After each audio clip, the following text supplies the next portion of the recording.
Hello and welcome back, everyone. My name is Desi, and I am returning to you now with a Game of Thrones chapter. This is Catelyn 1, one of many Catelyn chapters that we will come across. Catelyn chapters are generally some of my favorites. Unlike the other Starks, Catelyn is very keen and perceptive. She is not isolated. She was born in the Southron kingdoms. She's a Southron lady, and she is very much aware of the Westerosi politics and intrigue and how the Game of Thrones is played, which is very different and in stark, pun intended, stark contrast to the other Starks.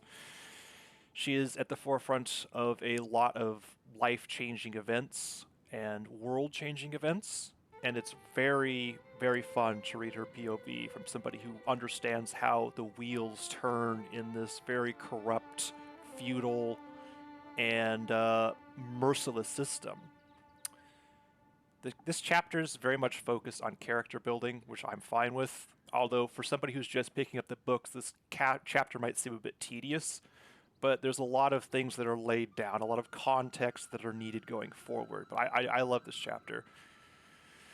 Now, first things first, as you can see on the picture, and if you've watched the show, Lady Catelyn is very different in appearance than she is in the show. She is tall, she is beautiful, she has long, luscious auburn hair, porcelain skin, an elegant neck, long fingers, just beautiful, stunning, I guess we could say. A lot of men have lusted after her, including one that we will come across later, who starts a war, or basically is the key factor in starting the war that completely destroys the continent, or destroys the system and trade and everything else, basically completely changes the face of Westeros. And this is largely based off of his crush, his one-sided feelings for Cat. So I'll let you visualize that and how beautiful this woman is in the books to start a war. Chapter starts with her entering the Godswood to seek out her husband. She's a Southron lady, as I said before, and she worships the Seven, which are the conventional Westerosi, the Andal religion. The seven gods, essentially, are the seven faces of one god, or I think that's the way it's set up. But anyways, the Godswood is very different than in her homeland. The Godswood in the north is very just like an old growth forest, whereas in the south it's like got flowers and birds as a happy place. In the north it's a very dark and solemn place. I mean, think of, and the way George describes it too is just these massive trees that haven't been cut down or anything that are they go up probably hundreds of feet, or 150, 200 feet. These are old growth forests. If any of you have seen an old growth forest, these are massive trees with high canopy. So she can walk through. There's probably very little sunlight that gets through, and she's just walking through this deep moss, and it smells of like earth and dirt and dew. Just, I would love the Godswood of the North, just just based on what I seek out when it terms of forest therapy. So, and Ned is sitting there by himself. This is what he does after he performs his lordly duties as an executioner. And the way George describes the Godswood is a place of deep silence and brooding shadows. Another beautiful bit of ambient description from George. There's a lot of focus directed towards the weirwood tree, which Ned is sitting next to in this picture. It is also called a heart tree. It has like white, pale bark, and it has blood red leaves, and it has a very descriptive face carved in the side. And Ed sits beneath this tree, which is believed to have magical powers. Catelyn is very superstitious, where Ned is very practical and not superstitious, which is interesting because Catelyn is very intelligent and perceptive, but yet she takes signs and she takes superstition into account, where Ned is very just logical and not superstitious whatsoever. And Ned discusses the execution when Catelyn approaches. We finally get it.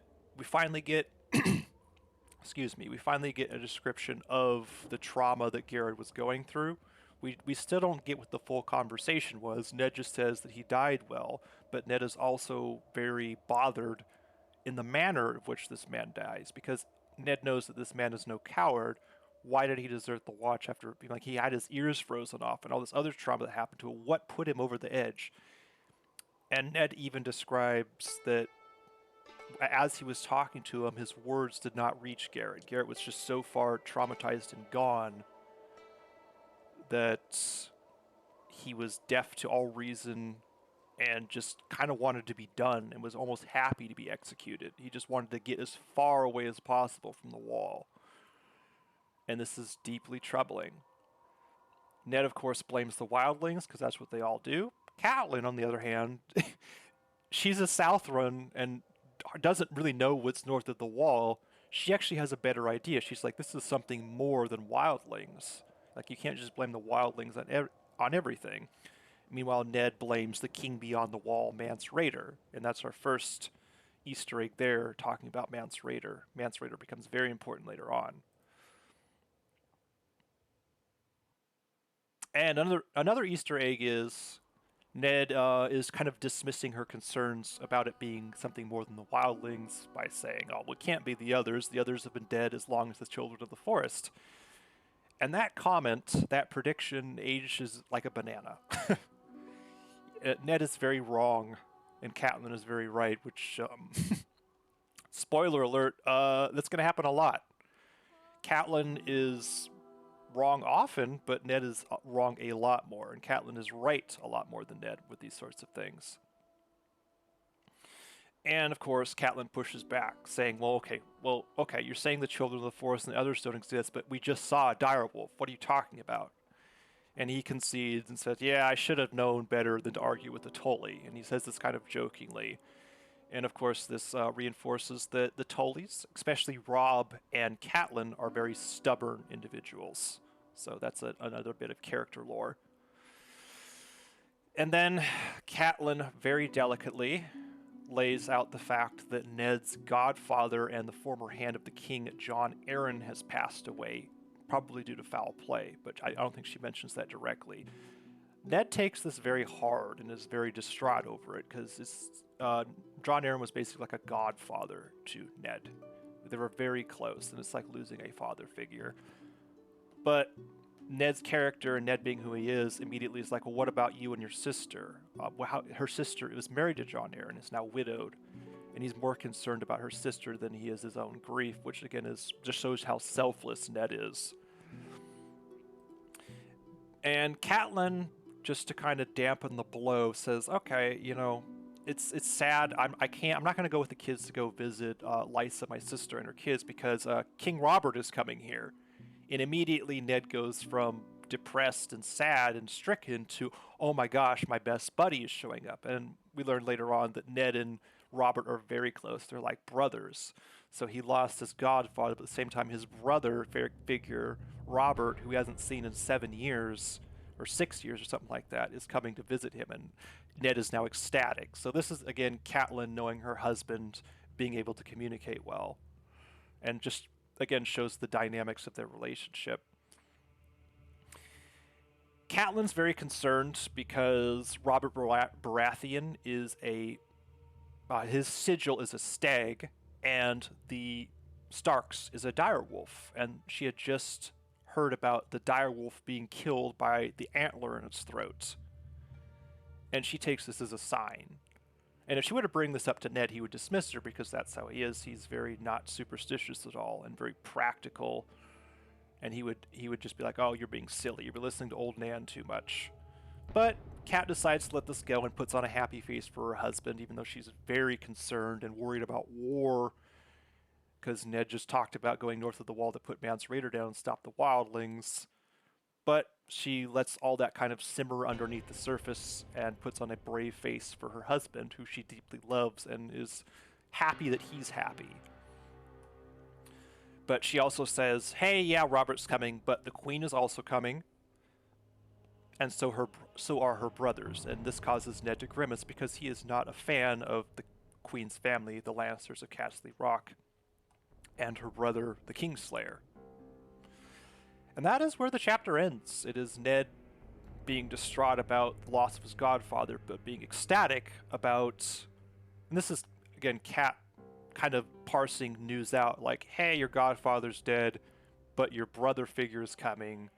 We need to prepare. Yes, this is exciting, but also at the end, hey, the Lannister family is also coming.